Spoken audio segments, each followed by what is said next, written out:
Assalamualaikum warahmatullahi wabarakatuh. Salam sejahtera tuan-tuan dan puan-puan, penonton-penonton sekalian. Saya Hasim bin Muhammad, bekerja di Jabatan Pertanian, bahagian pembangunan industri tanaman, ringkasnya BP di Serdang. Sekarang kita berada di ladang 19 Jabatan Pertanian Serdang. Sekarang saya akan share dengan tuan-tuan, berkongsi dengan tuan-tuan ilmu dan juga kemahiran dalam mencantum pokok durian dewasa. Salah satu kaedah pembiakan masa sekarang. Sekarang saya nak tunjukkan pada tuan-tuan adalah kumpulan-kumpulan untuk kita buat cantuman dewasa durian. Pertama sekali kita memerlukan bahan. Bahan yang kita perlukan adalah pokok penanti ini sendiri. Ini adalah pokok penanti dewasa yang mempunyai ciri-ciri yang baik. Maksud dianya adalah pokok ini mesti sehat dan juga subur. Mana bebas daripada penyakit dan juga adalah subur. Pertumbuhannya adalah baik. Kita tidak pilih daripada pokok penanti dewasa, daripada pokok yang tidak sihat, pokok yang sakit. Dan pertumbuhannya adalah sangat berkurangan. Seterusnya saya akan tunjukkan kepada tuan-tuan untuk memilih ranting tunas ataupun dipanggil sebagai sayon.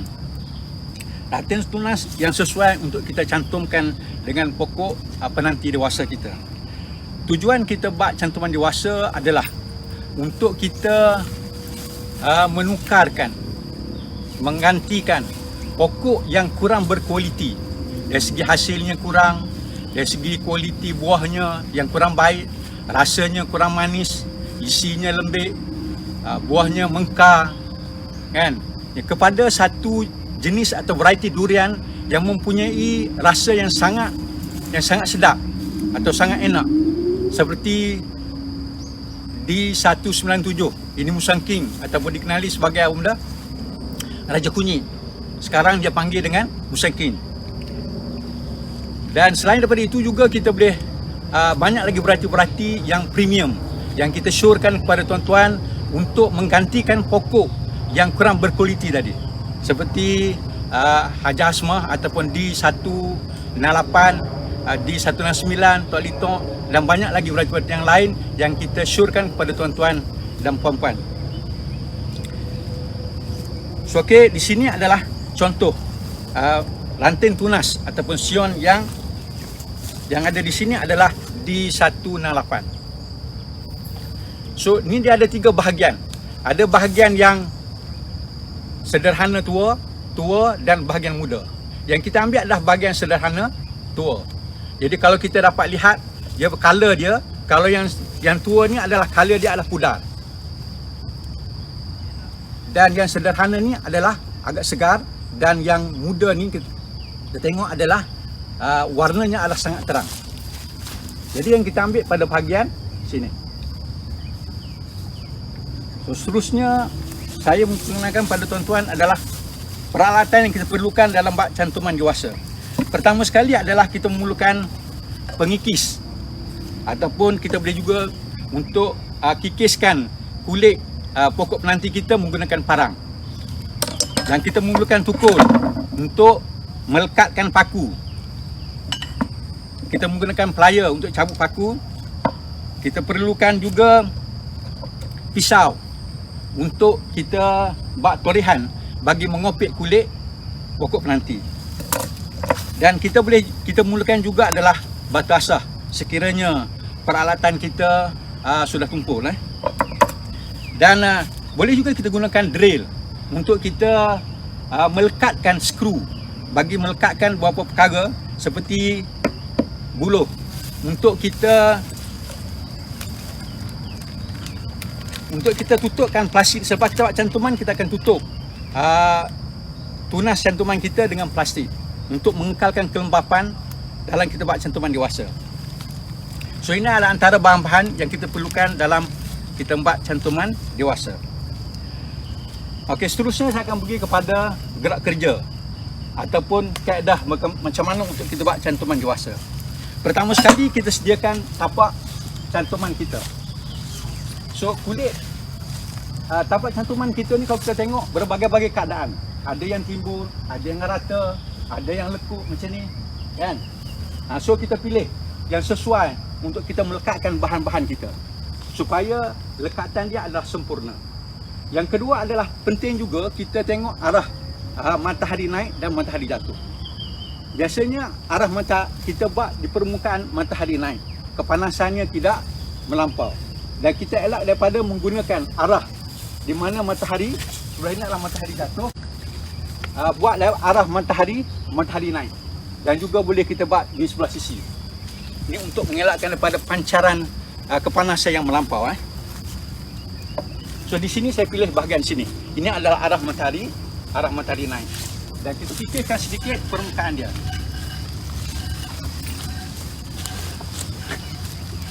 Bagi memudahkan kerja-kerja untuk kita mengopek kulit.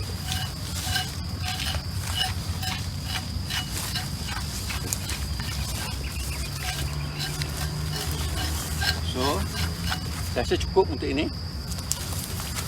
Dan seterusnya,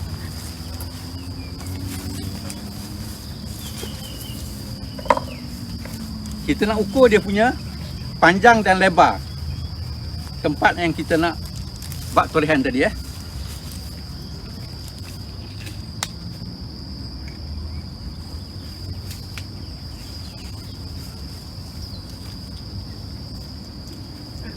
Biasanya kita ambil kelebarannya adalah dalam incinya 6 inci dan panjang dia terpulang kepada ranting tunas kita ataupun sayon tadi. Kalau panjang kita panjangkan dia punya ni, dan kalau pendek kita pendekkan dia. Dan so sini saya buat adalah 9 inci So situ 9 inci. Ini adalah tapak permukaan, dan saya akan framekan dia dengan buluh.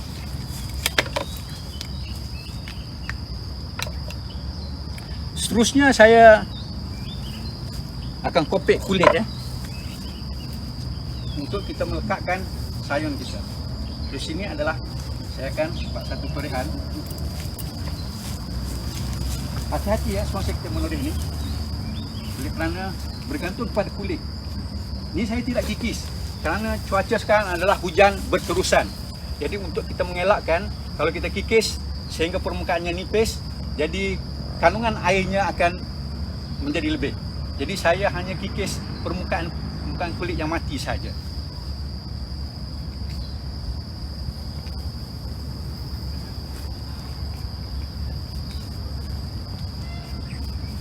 Lebaran kulit yang kita akan kopek ni dalam 1 inci ke 2 inci kelebarannya, ataupun dalam cm dia 2.5 atau 3 cm ke 5 cm.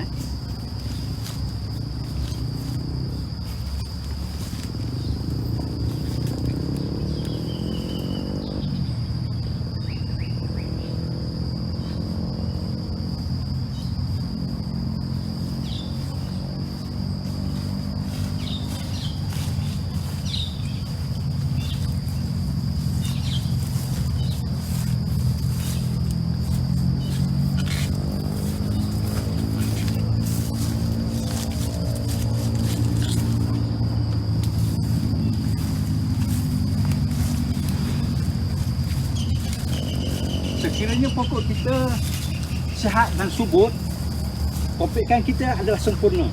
Tidak ada lapisan kulit yang nipis melekat pada bahagian kayu.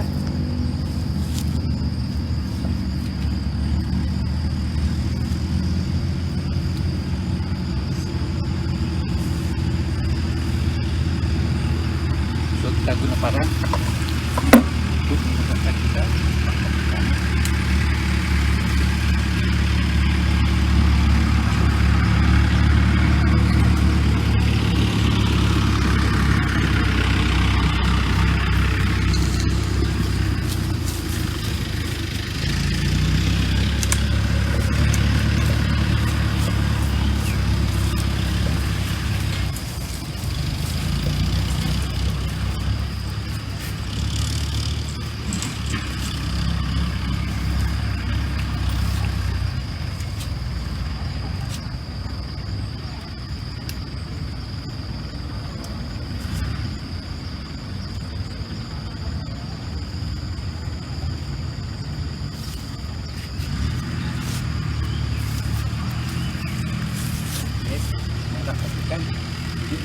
buat, kalau kita tengok ni, di permukaannya adalah licin ya.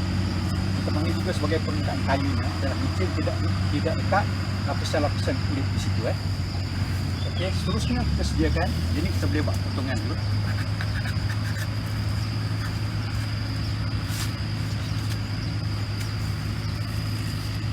So, kita perelokkan potongan kita.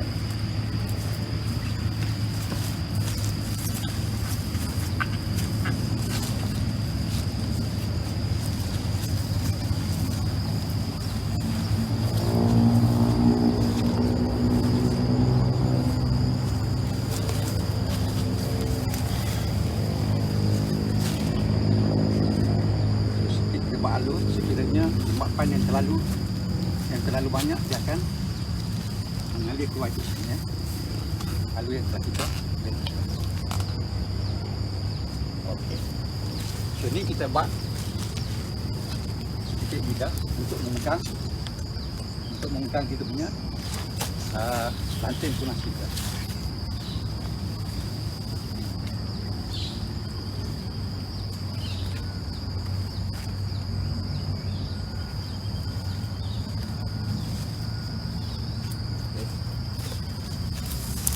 Seterusnya kita sediakan ranting tunas kita.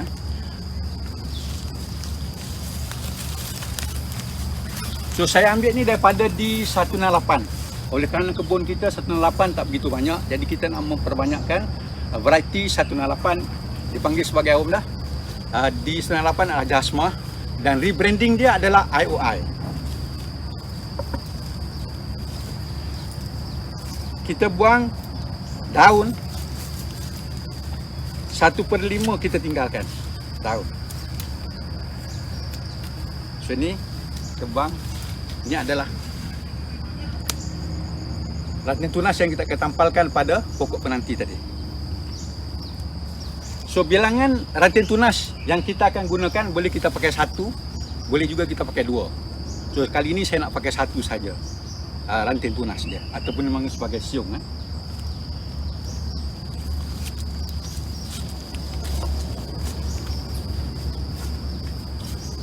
kita nak terus sini kita ukur mana kita nak sama ada sini ranting tunas kita.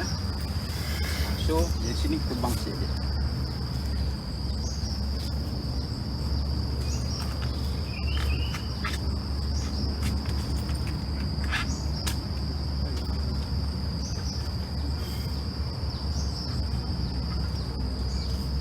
Sini pastikan dia boleh di untuk kita selit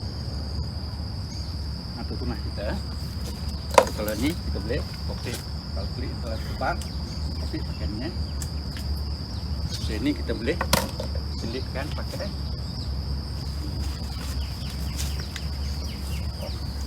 Okey. Ini sudah siap. Untuk kita tampalkan ranting tunas kita. So di sini kita tengok permukaan, ada permukaan depan, ada permukaan belakang dia.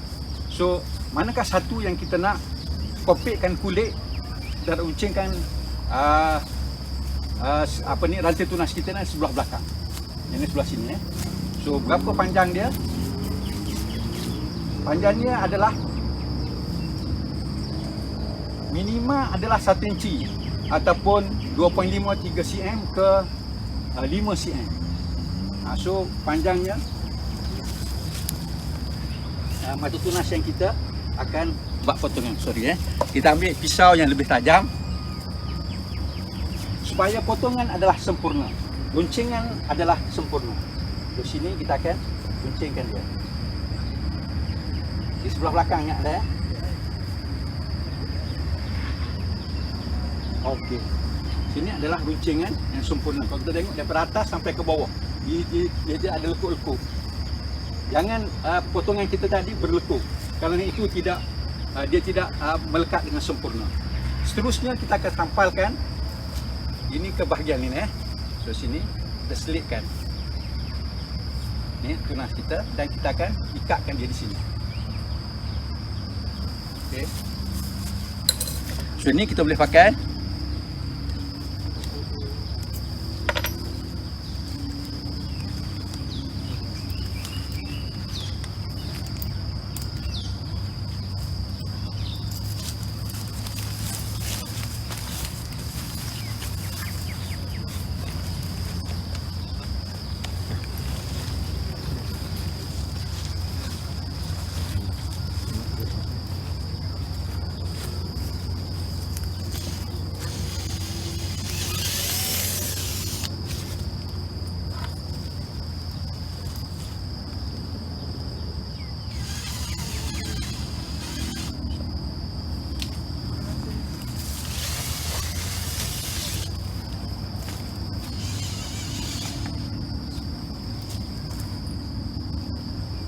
adalah tujuan untuk kita mengikat.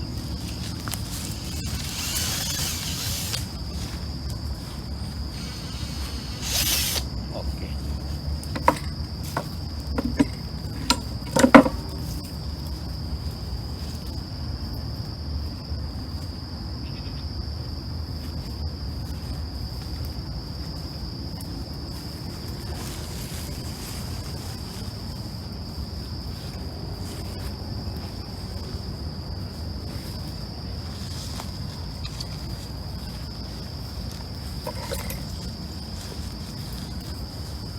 Ini dia tertampar dengan sempurna.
Sini kita akan lekatkan plastik kita bagi menggunakan kelembapan.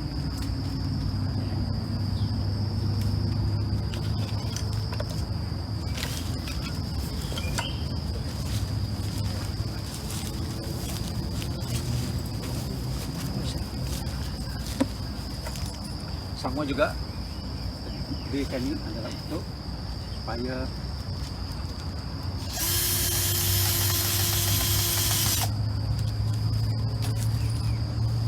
mengelakkan daripada kemasukan air.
Tuan tahu tak sebab apa kita pakai plastik?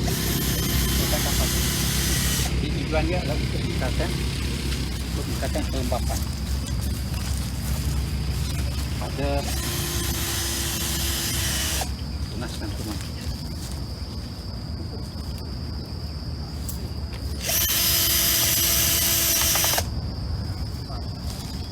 bak frame ni.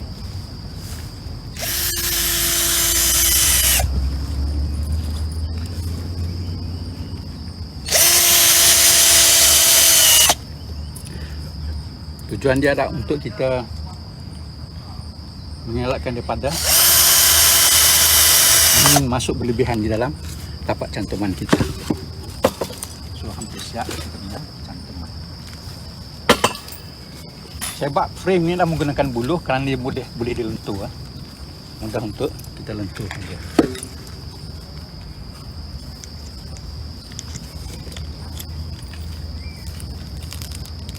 Setting, okey.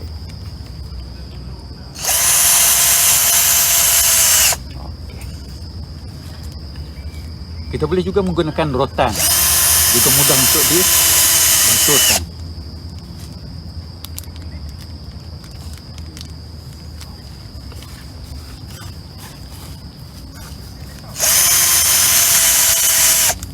Okey. So, cantuman kita telah siap. Okey, kebaikan daripada cantuman dewasa ni pertama sekali adalah untuk kita menukarkan yang tadi jenis yang kurang baik dari segi mutu buahnya, dari segi rasanya, ketebalan isinya. Kadang-kadang mungkin pokok ni sebelum pada ini pokok ini isinya adalah nipis. Bijinya adalah besar.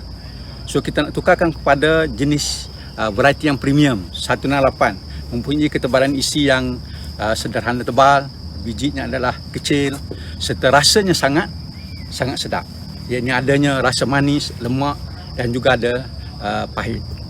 So dengan cara ini kita dapat meningkatkan hasil pendapatan pekebun-pekebun.